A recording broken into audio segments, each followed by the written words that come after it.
was looking forward very much to seeing No Country for Old Men because I'm a big fan of the Coen brothers movies. And you know, from a few months ago, I reviewed Fargo, which I think is still their best movie. And this movie is similar to Fargo in one very basic way. At the center of it, you've got a law enforcement officer after a remarkably evil character. Now, a major difference is in Fargo, Marge, who is the law enforcement officer, does get her man. I mean, she brings in this remarkably evil figure. And there's kind of a sense of a certain triumph of good over evil in Fargo.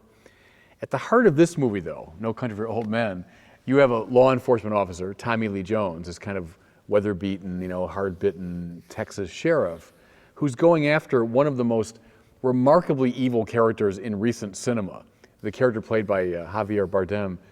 But at the end of the day, he doesn't bring him in. In fact, at the end of the day, the sheriff kind of quietly retires. Now, I'll say a few things more about that, but it's a different focus than Fargo. Evil does seem to triumph in this movie. The plot gets underway when this character, Llewellyn Moss, who's kind of a rancher, hunter, comes across a drug deal that's gone spectacularly bad. So the desert floor is littered with corpses. All these figures have been killed in this drug deal. Next to one of the bodies, he finds a satchel filled with $2 million in cash. Now, at this point, he faces a very important moral choice. Does he ignore the money?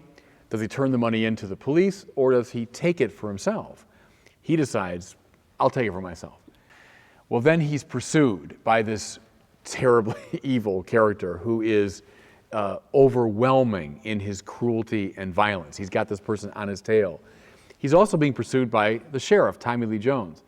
Well, without giving away all the details of the plot, bodies just pile up as this terribly violent person comes after Llewellyn Moss, comes after this rancher, after him. Despite all attempts to lock him out, to evade him, to outsmart him, he comes after him relentlessly. And people fall right and left in the presence of this terrible figure. What's one theme we can see? I think very clearly you can see the theme of the cooperation with evil. Moss makes the great moral mistake of thinking, I can get away with this. I'm not a bad guy, and he isn't. He's a decent fellow. But there's this satchel full of money, and so why not take advantage of it? Well, in that satchel, it's a great detail in the movie, in that satchel is a tracking device, which allows this terribly evil character to track him down. I think it's a symbol of the way evil just is after us. It will not let us go. We can't play the self-deceiving game that we can get away with it. Evil will have its way once we get involved with it. I think that's a major motif in the film. Here's another take on it. This Javier Bardem character, he kills good, he kills bad people, he kills people in between. Often at the flip of a coin. It's as arbitrary as that. One way to read the film, too, is to say, he stands for death, the inevitability of death.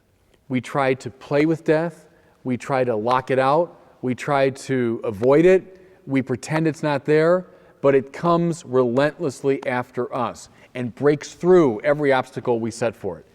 Whom does death take? Good people? Sure. Bad people? Yep. Everybody in between? Yep. It's just relentless and inevitable. You say, well, what a cheerful movie. Well, it's a realistic movie. If you see him as a figure of death, it's a realistic movie. Everyone, at the end of the day, in this world, dies, period. Good people, bad people, those who are morally indifferent. Everyone does. Don't think you can avoid it. Don't think you can live as though it's not the case. Is there any hope? Yes, I would argue there's hope in this movie. And hope is to be distinguished from optimism. Hope is a theological virtue in the Catholic tradition. That means it's something that is awakened by grace. At the very end of the movie, the Tommy Lee Jones character, the sheriff, the good-hearted sheriff, is retiring. He says, I have been defeated by this. This has been too much for me. He's simply retiring.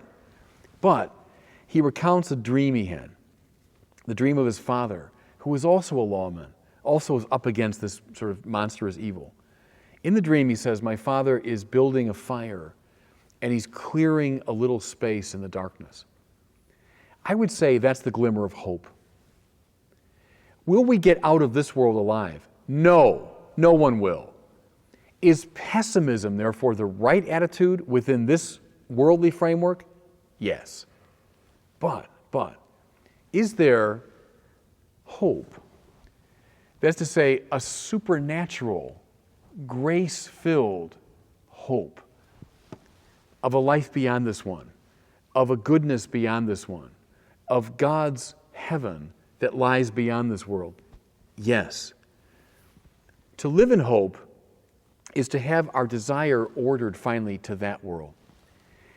Is this movie, therefore, in a very harsh way, kind of rubbing our faces in the terrible fact of evil and the terrible fact of death?